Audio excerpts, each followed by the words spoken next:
Hi guys, welcome to Criminology Help for You. This is WJEC A-Level Criminology, Suspect Criteria 1.1. And yes, I am the same person from History Help for You. I'm just doing this because why not?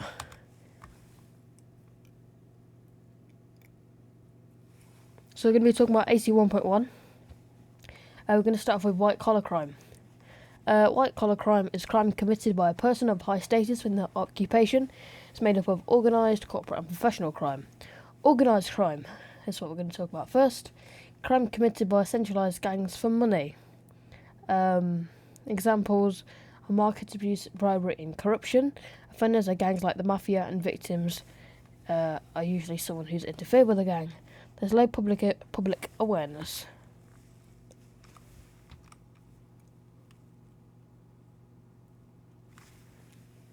Now we're going to talk about corporate crime. Corporate crime are crimes committed by businesses. Examples of these include money laundering, bribery and tax evasion. The offender is often a high-status business person, whereas the victim could be the business itself. There's a low public awareness, and an example of corporate crime of case study is Bernie Madoff and the Ponzi schemes. Professional crime is crime committed by a person or a group of people skilled in a particular area of white collar. Examples of the crimes are security fraud, embezzlement, and corporate fraud. The offender is someone skilled in white collar, and the victim could be literally anyone.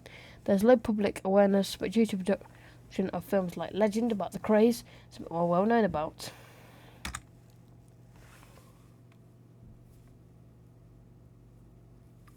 Moral crime is a crime usually without a complaint or a victim. Examples of these crimes include prostitution, vagrancy, assisted suicide, illegal gambling, illegal drug use, and underage drinking. The offender and the victim are often the same person, and there's a low public awareness. A case study which I myself researched were the assisted suicide cases of Diane Pretty, Phil Newby, and Tony Nicholson.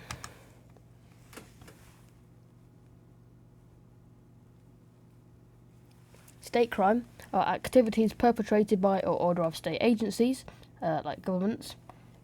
Examples of crimes like the Holocaust committed by Hitler, genocide, torture and war crimes.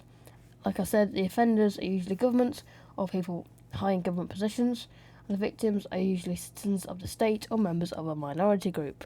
There's high public awareness due to the amount of media coverage. Case studies include the Rwandan genocide and the Khmer Rouge. Technological crime is a crime committed using the internet. Examples of crime committed: fishing, not going to a lake and getting a fishing rod, a different type of fishing. Ransomware, cyberbullying, yes, that is actually a crime. Identity fraud, internet fraud and identity theft. The offenders are usually people skilled in computers, and victims are people who are vulnerable because they're inexperienced with the internet, such as the elderly. It's becoming more well known about, and the case studies are Ross Ulbricht and Peter Scully.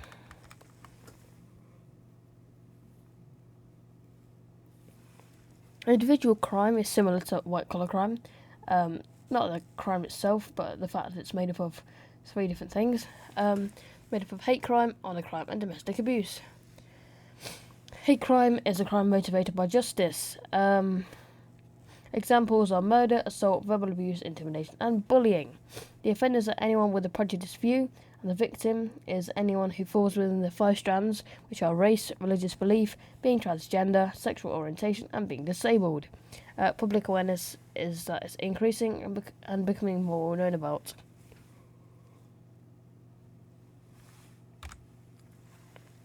Honour crime. Crime committed as punishment for offending a family. Examples include acid attacks, abduction, mutilation and disfiguration. The victim is often a young Asian woman, with the offender often being a man who has a relationship with the victim. There's low public awareness because some people believe it's a cultural bound crime. And the case study you can use is Banaz Mahmood. And domestic abuse is a crime committed with an act of targeted abuse within a domestic setting. Examples of crime include verbal abuse, torture, rape, and emotional abuse.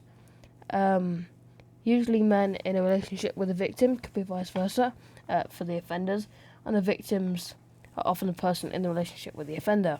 There's high public awareness due to how common it is, and there's the case study we can use is Claire Wood, which led to Clare's Law. That's going to be all for today's video. Hope you have a great day.